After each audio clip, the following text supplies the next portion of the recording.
saya lihat kan apa tubuh Anda penuh dengan karya seni. Iya. Menarik ini. Menarik. Awal mula dirimu tatoan itu kelas berapa? Sebenarnya awal mulanya baru niat. Niat itu karena orang tua, bapak, terus nenek. Saya bentar. Bapak ini maksudnya gimana? Bapakku itu bertato. Oh, I see. Itu waktu aku SMP, karena aku SMP itu kan aku sempat nakal ya mas. Ya, sempat nakal, aku sempat sampai hampir dibunuh bapakku sendiri. Serius? Yes, itu benar-benar. Aku kan pergi dari rumah. Jadi nggak ada di briefing ya Pak? Aku pergi dari rumah mas.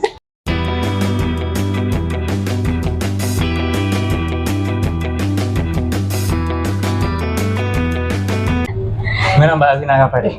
Saya bagus ini mas, alhamdulillah. Mas, bagus saya. Ya wes ngene iki lah. Bagus ke. Iya, pokoknya apa bagus gitu. Oke, langsung aja Mbak Alvina. Kan kemarin ya tadi udah dibahas, kita udah jadinya kita ngobrol sharing lah. Yes. Sharing tentang apapun itu, kehidupan apa-apa, entah yang lain-lain lah. Ya, mungkin Mbak Alvina bisa mengenalkan diri Mbak Alvina dulu, siapa dan lain-lain. Ya, perkenalkan nama saya Alvina Larissa. Saya asli dari Solo. Saya tinggal di Purbayan, Dentan Bagi. Ya, Sukarjo gimana Bun ya? Ya, maksudnya Sukarjo. Keseharian saya apa aja sih mas? Jualan. Iya, maksudnya. Jualan juga saya. Jualan apa? Geprek mas.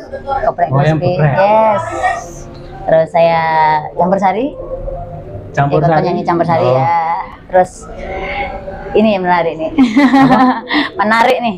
Apa yang menarik ya Om? Sampai nih, ya. Sampingan nih. Nah, sampai ini ngamen mas. Ngamen? Yes. Ya udah apa sih, jadi beli rezeki. Halal ya mas ya. Oke, kan tadi udah kemarin kan kita udah ngobrol sebelum ini kan. Yes. Makanya saya tertarik sama Mbak Alvina itu kan kayak ada value-nya lah, nilainya lah ya, walaupun dengan kondisi ya sorry to say loh ya, saya sebenarnya seneng lihat orang-orang yang bertato dan lain seneng gitu. Tapi sebelum kita lanjut ke situ, ke situ ya, yang saya lebih menarik lagi itu kan Mbak Alvina ini ibaratnya pendidikannya lah, tentunya kan anu juga tuh sampai ke ranah kuliah juga loh. Kuliah mas ya. Itu gimana? Awalnya gimana? Kalau urusan sekolah emang gimana ya mas?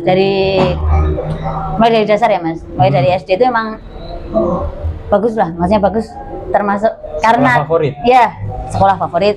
Terus bisa dibilang gimana ya mas? Karena aku kan tuntutan orang tua aku kan harus pinter. Aku harus pinter. Tapi aku pinternya kayak aku nggak bisa pinter dibaca buku, nggak bisa. Jadi aku pinter itu tak dipahami, benar-benar dipahami. Baca buku, satu kali baca, aku ambil kesimpulannya dari saya, nyimpulin sendiri. Dari SD, SMP, SMA, sampai akhirnya aku bisa masuk kuliah. Kan katanya kan dari SMP, SMA-nya itu kan favorit, termasuk salah satu sekolah favorit di Solo loh. Yes. Nah, terus yang menariknya kan itu kemarin kamu bilang dapat undangan masuk apa? Universitas ya. Nah, itu kan PMDK. Universitas tapi diundang kan? Kamu bukan daftar, bukan? Enggak. Bener. Itu gimana ya? Masih kok bisa sampai dapat undangan loh, itu kan istimewa. Istimewa ya. Ya, pertama kan di SMA itu emang dari awal masuk sekolah udah dipanti-panti sama sekolahan. Kalau kalian bisa meningkat di pendidikan tuh kalian maksudnya nggak harus ranking 1 terus enggak. Kalian harus meningkat dari kelas 1, kelas 2, kelas 3 itu prestasinya meningkat. Jadi nilai kalian tuh meningkat, nggak jatuh. Itu kalian bisa dapat PMDK. Tapi itu pun kalau memang universitas ya kamu cocok, kamu masuk di kriteria kami itu nanti dapat jalur undangan. Berarti dirimu termasuk salah satu orang yang akademis Yes. Pinter nggak? Kalau dibilang pinter, mungkin masih banyak yang lebih pinter mas. Tapi alhamdulillah aku bisa mengikuti dengan baik. Jadi berkembang lah sekolah. Buat apa sekolah lama-lama kalau nggak ada perkembangan kan? Sekolahmu orang nggak formalitas dong kan? Ya. Harus ada yang mau ambil dari situ. Nah itu kan tuh pas dapat undangan di salah satu universitas kan? Yes. Itu berapa orang? Dari satu SMA itu sekitar berapa ya? 700 orang lah mas. Kelas 3-nya itu yang dapat cuma 10 orang. Dari 700 orang? Iya. Dari 700 orang ya? Yang keterima cuma? 10 orang dan kamu salah satu. Anjing. Ngeri sih, maksudnya apalagi universitasnya kan universitas terkenal, ya bukan terkenal sih. Udah ada nama lah di Indonesia, udah termasuk salah satu ya. Kalian pengen tahu universitasnya itu di daerah mana? Jebres. Jeruk. Universitas 11 Maret. UNS. Bukan alumni ya, itu gimana? Makanya kan sempat kuliah, tapi katanya kan sampai nggak lanjut lah. Nggak lanjut, yes. Gimana? Itu aku dulu kuliah sampai masuk semester 3 pertengahan itu aku lepas karena semester 3 awal aku sempat nyari beasiswa. Anu ya apa? Misi bidik apa? Bidik misi. Bidik misi. Ngejar bidik misi itu. Tapi aku nggak dapet info. Jadi saat itu nggak ada dan ngepasi banget kondisi orang tua aku itu jauh lagi. Ya masalah. Kurang seimbang ya. Terus sampai akhirnya aku ngalai kan mas, adik-adikku masih sekolah semua, aku ngalai biaya semesteran kan lumayan. Pas itu aku dapat sekitar 4,5 sampai 5 jutaan per semesternya. Tapi pas itu emang orang tua aku bener-bener jatuh. Sampai akhirnya tak lepas dulu. Aku mikirku aku cuti beberapa semester mungkin lah. Habis itu nanti aku bisa masuk lagi kalau memang ada rezeki. Tapi ternyata karena aku udah nyaman kerja, budget nyaman goledit, yes, tak lepas. 3 semester itu berarti berapa tahun toh? Semester kita kan setahun ya? Berarti 1,5 tahun lah, hampir 2 tahun. 3 semester hampir 2 tahun? Hampir 1,5 hampir 2 tahun. Ambil apa? Jurusan apa? Aku D3 perpajakan mas. D3 perpajakan? Masuk bisa, mulai lagi kasus gayengnya perpajakan. Perpajakan ya. Nah terus gini Mbak Vina, setelah Anda mengalami hal-hal yang kayak gitu, pendidikan sampean, nah ini maksudnya saya lihat kan tubuh Anda penuh dengan karya seni, menarik ini. Menarik. Awal mula dirimu tatoan kelas berapa? Sebenarnya awal mulanya baru niat itu karena orang tua, bapak, terus nenek. Bentar. Bapak maksudnya gimana? Bapakku itu bertato. Oh, I see. Nenekku bertato. Omku bertato. Aku SMP udah punya niatan kayak gini. Ya, aku pengen tatoan. SMP aku mau banget mas. Oh aku kudu bertato, raketan ning jero, sing raketan. Aku pengen banget bertato kan. Tapi kan SMP mas, orang tua ya masih masih kecil lah. Sampai akhirnya aku putus kuliah, kerja kan. Dan akhirnya aku diajakin sama bapakku.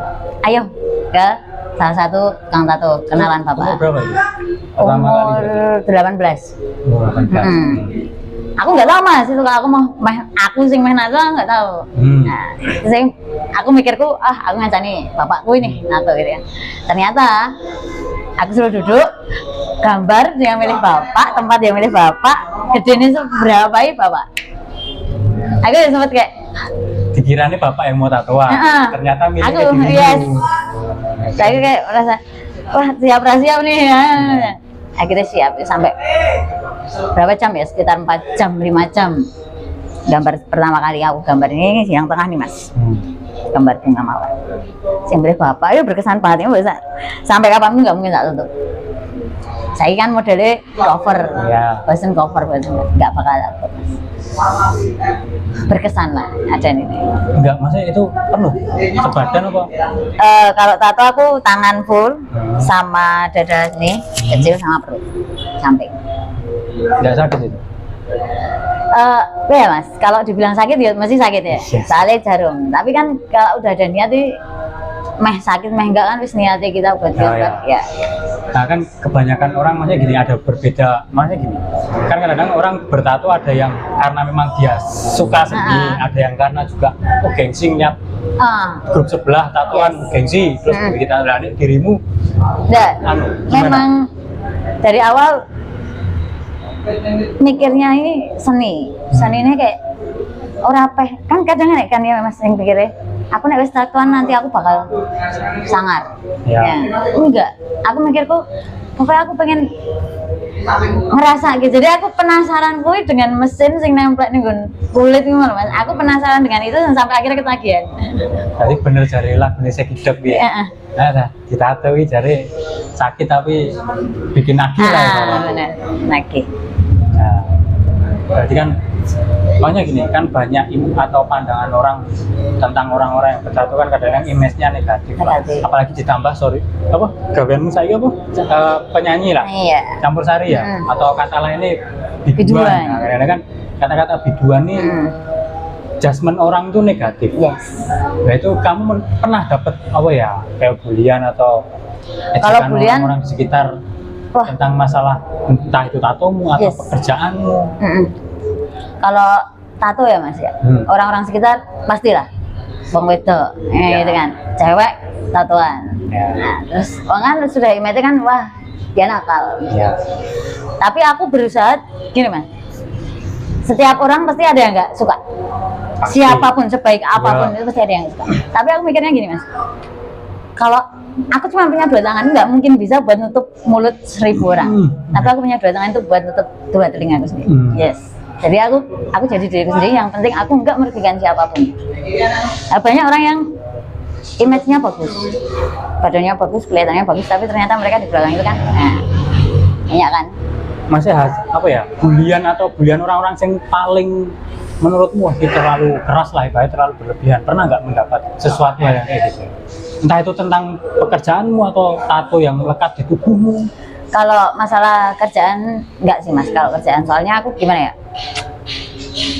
masa bodoh. Jadi ketika aku masa bodoh, mereka yang membuli itu kayak capek. Kesel diri lah. Kita dilok ke orang gagal sampai bener-bener tetangga aku sampai wis ngerti. Ya wis kuwi bocah kayak ngono. Akhirnya menang dhewe. Menang dhewe akhirnya. Menutup omongan orang tuh nggak perlu kita ikut berkoar. Buktian aja. Yang penting actionnya lah. Memang kadang-kadang ya jenenge wong urip lah. Namanya orang hidup kan pasti adalah kayak gitu. Nah, terus gini tadi kan yang menarik lagi kan itu. Apa? Kan dirimu biduan. Penyanyi campur sari. Biasanya kan kalau yang saya lihat loh ya dari cerita-cerita atau pengalaman itu kan kadang-kadang mendapatkan hal-hal yang negatif lah atau pelecehan-pelecehan kayak gitu. Pernah ngalamin nggak sih selama dirimu kerja? Pernah sih mas. Aku pernah ngalamin sekali pas itu di satu kafe lah. Ya sebenarnya bukan kafe juga, dia kayak warung remang gitu. Yang dia di situ jual minum lah. Itu sebenarnya waktu itu sepi mas, cuman ada satu rombongan itu, kurang lebih 5-6 orang lah. Nah di situ aku benar-benar pertama kali aku masuk tempat kayak gitu, nyanyi di tempat kayak gitu, dan aku belum tahu kalau ternyata segitunya. Aku benar-benar pelecehan pertama aku tuh datang ke tempat, baru datang tamu itu dari yang kayak, mbak tatomu asli ya, memegang bagian-bagian tertentu, aku sempat gak nyaman itu. Tapi aku mikirnya positif lah, mungkin karena baru datang gitu kan. Nanti lah enggak. Aku nyanyi 1-2 lagu kok dia datang terus. Aku kan kalau penyanyi kan dia punya tempat duduk sendiri kan. Aku berdua waktu itu mas. Yang satu udah biasa kayak gitu. Tapi yang akunya yang kurang biasa kayak gitu. Karena baru. Mungkin baru. Tapi emang aku nggak tahu kalau job desk-nya kan kayak gitu kan. Ternyata nempel-nempel, pegang-pegang sampai bener-bener aku pulang mas itu. Belum selesai acaranya, aku juga baru nyanyi 2 lagu, aku pulang dan aku nangis, bener-bener nangis banget karena aku pertama kali ngerasain kayak gak ada harga dirinya. Bener itu sekali itu. Serisi itu berarti ya? Makanya separah itu ya? Kerjamanya ya, itu kan ibaratnya kan apa ya, jadi konsisten seorang biduan. Makanya bukan efek samping. Ya intinya kayak gitulah. Efeknya. Tapi nggak semua tempat kayak gitu juga. Tapi mungkin ada. Beberapa, kan. Dan itu kan oknumnya juga. Ya benar, oknum ya sih benar. Nah makanya gini, kan kalau saya lihat Mbak Vina ini kan mungkin loh ya. Saya nggak tahu. Mbak Vina bisa ngebentuk karakter yang seperti ini, yang keras, yang maksudnya ibaratnya melewati kehidupan yang benar-benar keras. Atau mungkin pernah nggak? Biasanya kan orang-orang kayak gini ya, bukan apa ya? Biasanya mempunyai trauma di masa lalunya. Kalau trauma mungkin lebih ke didikan ya mas. Maksudnya didikan orang tua yang keras juga di situ. Jadi aku tuh kerasnya sampai sekeras apa gitu? dulu keras banget mas. Aku dapat temperamen dari orang tuaku, ayahku. Saat itu karena emang ayahku orangnya temperamen, tapi itu kan dulu. Sekarang dia udah alhamdulillah udah merubah segalanya, sama adik-adik udah beda. Itu dari aku umur 4 tahun, itu aku udah dapet gini, trauma pertama itu karena ayahku temperamen, sama mama aku itu sering. Ya, I see. Sampai sekarang pun masih, karena emang dua-duanya itu susah untuk mas. Sering bertengkar. Tapi maaf, ini nggak apa-apa atau cerita? Nggak apa-apa. Nah, dari situ aku didikan keras sama ayah itu dari umur 4 tahun, kayak yang apa-apa suruh sendiri. Dari umur 4 tahun apa-apa suruh sendiri, dan kekerasan fisik ada, kekerasan suara ada saat itu, bener-bener. Tapi gimana ya mas ya, namanya orang tua, kan kita harus memahami juga karakternya.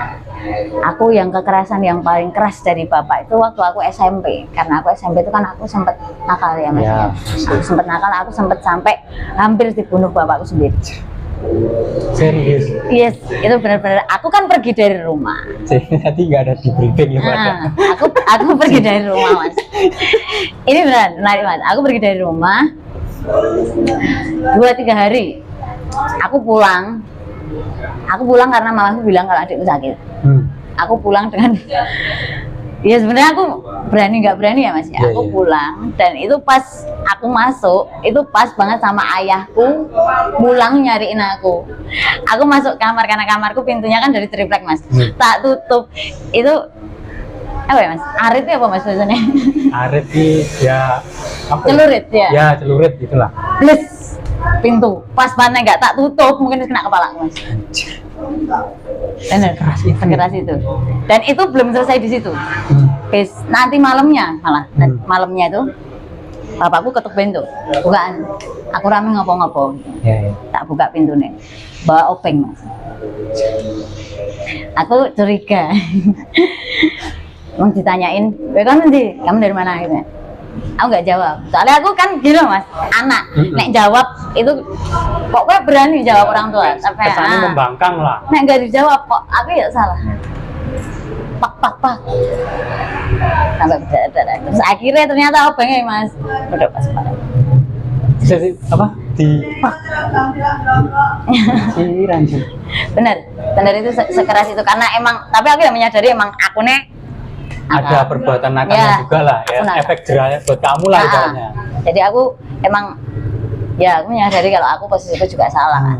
Dan orang tua kan kayak pas posisi itu juga dia temperamen, ekonomi juga lagi sulit kan kayak gitu waktu itu, dan anaknya banyak, ayahku masih temperamennya tinggi.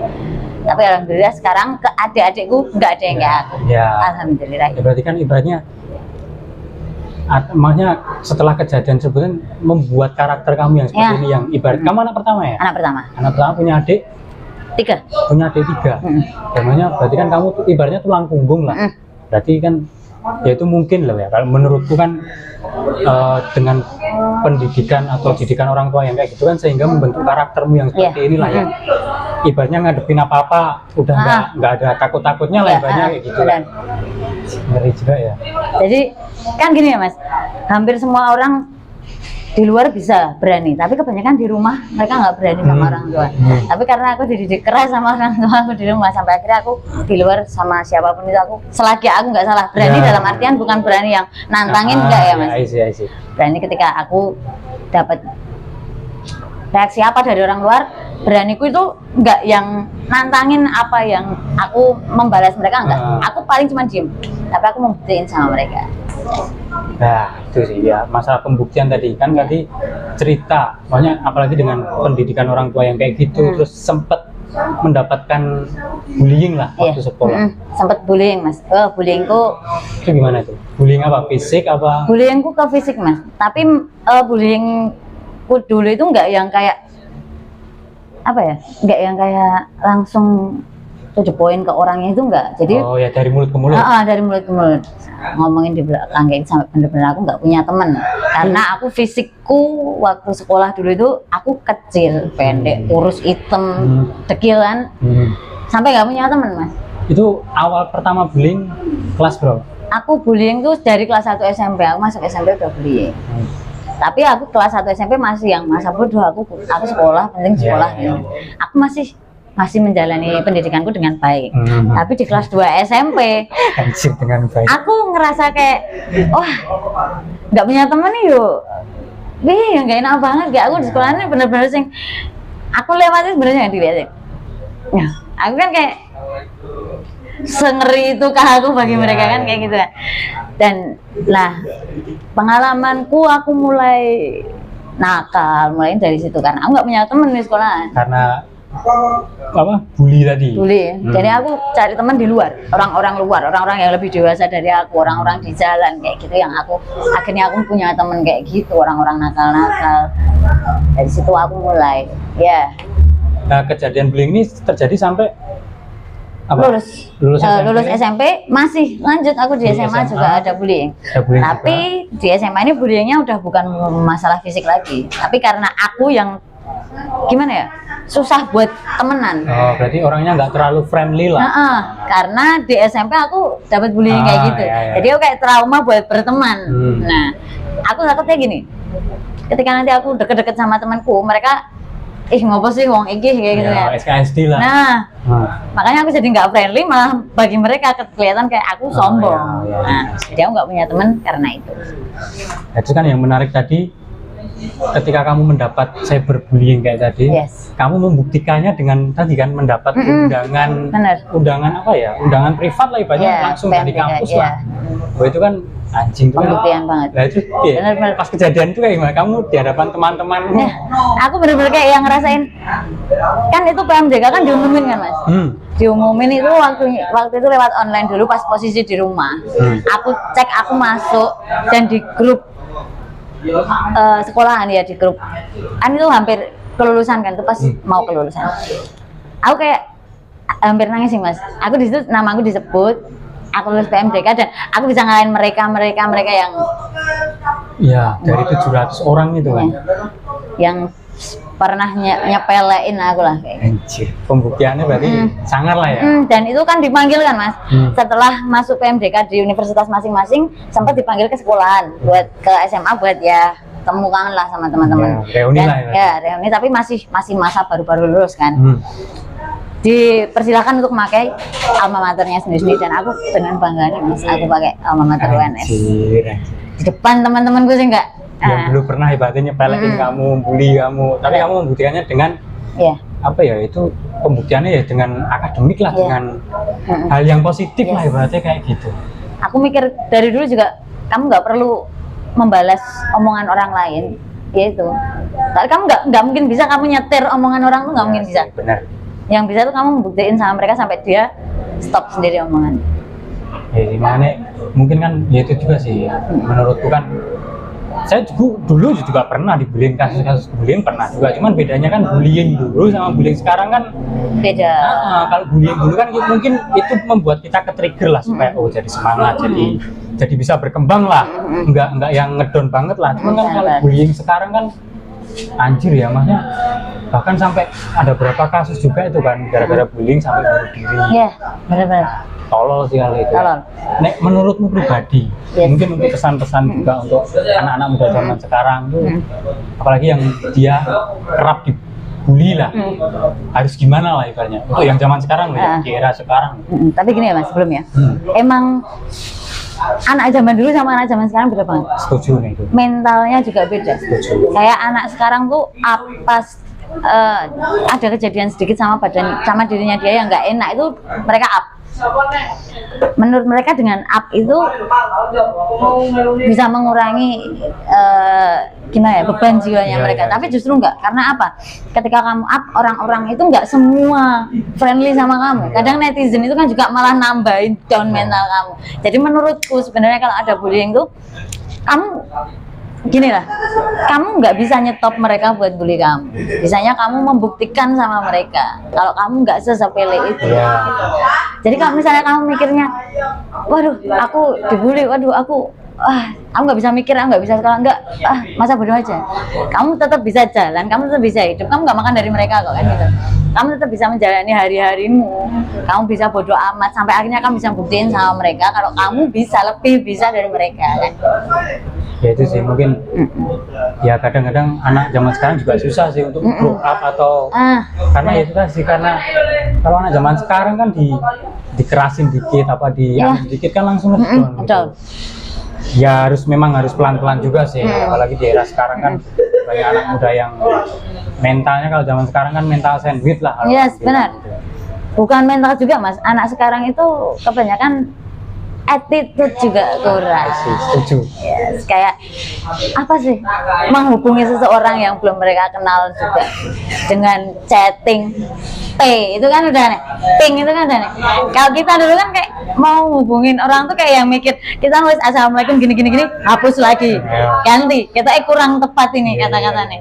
Kita ganti lagi yang lebih bagus, yang lebih sopan ya. Kita ngasih kesan pertama ke orang yang belum kita kenal itu kesan yang bagus. Tapi sekarang anak sekarang masa bodoh. Dianggap dipukul rata semua orang sama. Padahal. Jadi memang pertama mental, attitude emang anak sekarang karena mereka belajarnya dari sosial media. Ya, makanya ngeri sih era digital ya. Semua bisa diakses dari HP kan sekarang. Mungkin ya mas, aku mikirnya berapa tahun lagi mungkin kita udah kayak Amerika lah mas.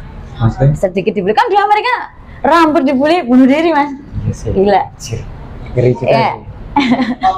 Sampai bunuh diri, pacarnya diambil temannya bunuh diri. Masalah percintaan bunuh diri. Kamu anak pertama, punya adik-adik yang mungkin suatu saat akan mengalami hal tersebut. Kamu ada nggak masih entah dari kamu atau dari orang tuamu ngedidik adik-adikmu yang sekarang itu kayak gimana? Ya itu gini, orang tua kan sempet kayak wis ben lah adikmu wis ben lah, maksudnya sejalannya mereka karena mereka orang tua aku tuh menyesali di aku dulu yang terlalu keras. Tapi aku nih yang melawan mas. Emang bener nggak harus dikerasin. Mereka nggak adik-adik ini nggak harus dikerasin, tapi mereka harus dapat pendidikan yang gimana ya, dididik dengan baik lah. Jangan terlalu sak-sae gitu, jangan terlalu dilepas. Jadi aku yang sekarang mulai kayak adikku berani sama orang tua ngomong rada keras, aku mas, yang natapin aku, tak tabrak gitu. Jadi aku sampai bener-bener ayah pernah, adikmu jangan marahin gue itu. Ini bukan masalah marah apa enggak, tapi attitude mereka harus dibentuk dari rumah. Kan mereka terbentuknya dari rumah. Ini kan kadang-kadang ketika kita mendidik dengan keras kan bukan berarti kita nggak sayang, iya kan? Karena ya cara mendidik orang kan beda-beda. Orang kayak kan mendidik kan dengan beda-beda ya mungkin ya. Mungkin dengan aku pun juga dulu waktu kecil didikannya keras. Tapi ya itu tadi, dengan didikan yang keras sehingga membentuk karakter saya yang bisa tahulah gimana batasannya, gimana ngadepin orang dan lain-lain. Makanya ya walaupun orang tua ngedidiknya dengan cara yang berbeda, apalagi zaman sekarang harus lebih itu lagi sih, effortnya lebih tinggi lagi untuk menjaga anak-anaknya ke depannya, apalagi anak cewek kan zaman sekarang ngeri. Adikmu cewek atau cowok? Adikku cewek cowok, ada semua. Ada cewek cowok. Yang cewek udah besar? Yang cewek 2, enggak. Yang satu masih SMP kelas 1, yang satu masih SD kelas 5. Dan yang cowok? Yang cowok SMP kelas 2. Jadi KCS sedikit-sedikit mas. Aku ada ketakutan nggak kamu? Nah, karena ada ketakutan itu aku gini mas, pendekatannya sama adik-adik itu kayak teman. Tak jadiin kayak teman. Jadi kadang aku pas ngobrol, tak tanyain lah. Semua itu mesti berawal dari pacaran. Nah, kenakalan remaja sekarang kan mulai dari pacaran. Tak tanyain lah, kamu punya pacar nggak, deket sama siapa? Nggak apa-apa, friendly way sama mbakmu kan. Ini bukan mamahmu gitu loh. Jadi nggak mungkin bakal ngelarang-larang kamu. Tapi adalah ini. Aku sama adikku cowok ya, aku ngasih dia pegang. Kalau cowok kan lebih ngerti lah. Terus dia bakal bentuk dirinya dia di luar benar sama teman-temannya juga. Tapi aku mulai dari rumah tuh kayak yang sing hati-hati loh deh. Gini. Oleh kamu boleh berhubungan sama siapapun monggo. Tapi kamu harus tahu batasannya kayak gitu. Tapi kalau untuk adikku sing cewek, aku lebih rada protektifnya, aku ke HP. Kenapa? Cek HP. Aku pernah mas, adikku tuh wah mental bener-bener SD mas. Adikmu pas zaman SD ya? Adikku zaman SD chat sama temennya cewek itu mas, sama cewek manggilus gitu tol anjay, anak SD mas mentalnya. Tapi dari situ aku ngomong, yang pertama ngomongin bukan temen nih, adikku dulu. Kowe iso milih konco, kowe oleh kekancan karo siapa, kamu boleh berteman sama siapa aja, tapi kamu harus pinter-pinter buat milih temen yang benar-benar bakal jadi teman baikmu siapa, karena kan dari teman baik kan ngaruh semuanya. Iya sih, lingkungan emang pengaruh sih zaman sekarang apalagi ya. Yang penting pinter-pinter bawa diri. Mungkin ya terakhir lah, dalam artian ada nggak harapanmu ke depannya, apalagi dengan posisi dirimu yang sekarang, kamu ada goals ke depannya nggak? Kalau buat goals ke depannya ya mas ya, kalau kayak aku posisiku sekarang tuh aku cuman fokus di aku pengen ngembangin usaha. Ngembangin usaha aku benar-benar jadi orang yang bisa. Yang pertama tuh aku nggak pembuktian ke orang luar mas, aku pembuktian ke orang tua aku yang udah didik aku selama ini ya. Aku pembuktian sama mereka kalau aku bisa ngebanggain mereka, aku bisa ngidupin mereka, aku bisa gantian buat cari uang buat mereka, adik-adikku. Udah, pembuktian yang pertama tuh kamu dari keluarga dulu aja, nggak usah kamu nutup omongan orang. Nanti dengan sendirinya nggak ada habisnya lah. Ya, nanti dengan sendirinya orang akan tahu, oh ternyata selama ini membuktikan dia bisa tutup omongan orang. Bahkan keluarganya kadang tatoan gitu kan, kayak kok tatoan tuh masalahnya gini, tato itu bukan mas, bukan kriminal kan yang kriminal kan oknum. Aku kayak membuktiin kalau aku bertato tapi aku bisa masuk di semua kalangan. Aku kuliah, aku bisa masuk di kalangan orang-orang atas, bisa. Aku bisa turun sampai ke jalan, ke kalangan orang jalan juga bisa. Itu kan pembawaan diri. Pembawaan diri itu kamu bisa dapat pembawaan dirimu kan dari pengalaman. Pengalaman kan guru terbaik ya mas. Sampai aku bisa, gini mas, kita ke orang yang kastanya beda itu dari bahasa, dari pandangan pun kita beda. Nggak, kalau kita ke sama anak, maksudnya kita di jalan sama teman-teman, oke, friendly, kita bisa lihat-lihatan, kita bisa gojek. Tapi kalau sama orang yang di atas kan kita mau mandang, nggak bisa. Kamu harus ada itu ya. Kamu datang nggak mungkin kamu langsung natap, bicara langsung tatap, nggak bisa. Kamu mesti harus nunduk dulu. Ketika kamu diajak ngomong, adalah attitude-mu beda. Berarti itu sih. Berarti untuk orang-orang zaman, apalagi anak muda zaman sekarang itu attitude tuh ya. Nah, attitude penting banget. Anak sekarang ini attitude-nya wah. Karena apa? Orang tua mereka nggak bisa ini mereka di sosmed. Iya sih, nggak bisa kontrolnya kurang. Apalagi orang tua sekarang kan jauh di belakang anak-anak muda sekarang. Zaman SD, SMP, HP-nya wis api-api. Sosmed apa wae wis nge-hack lho mas anak SD saiki wis iso. Iya kan? Bahayanya kalau nggak dikontrol. Tapi bagus sih kalau dikontrol dan mereka ada tujuan nih. Sebenarnya nggak apa-apa mas. Jadi hacker itu kan nggak apa-apa juga. Ya, ada tapi kan kadang sekarang disalahgunakan. Nah, dan kebanyakan masih anak kecil-kecil kan. Anjing. Nah. Ya mungkin terakhir pesan-pesan untuk terakhir terus rampung untuk pesan-pesan untuk anak muda zaman sekarang lah yang menghadapi era yang sangat ngeri lah. Ya kalau dari aku sih, dari aku pribadi ya, mungkin nggak semua orang bisa nerima ini, tapi dari aku pribadi, kalian harus benerin mental kalian.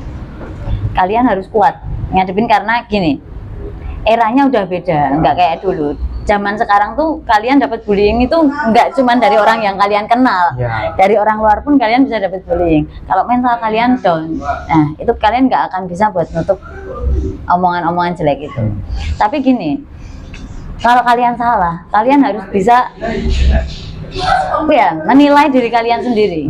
kan yang bisa merubah diri seseorang tuh nggak bisa mas kalau nggak dari diri mereka sendiri. Nah, kalian rubah mulai dari attitude, mulai dari pembawaan diri kalian harus bisa pinter-pinter lah, karena nggak semua orang itu sama kayak kalian. Cara ngomong kalian juga kalian harus mikir, cara pergaulan kalian juga harus pikir itu. Karena apa, orang tua di rumah tahunya kalian pasti baik-baik aja, harapan orang tua itu tinggi ke kalian, jadi kalian harus membawa diri kalian sebaik mungkin.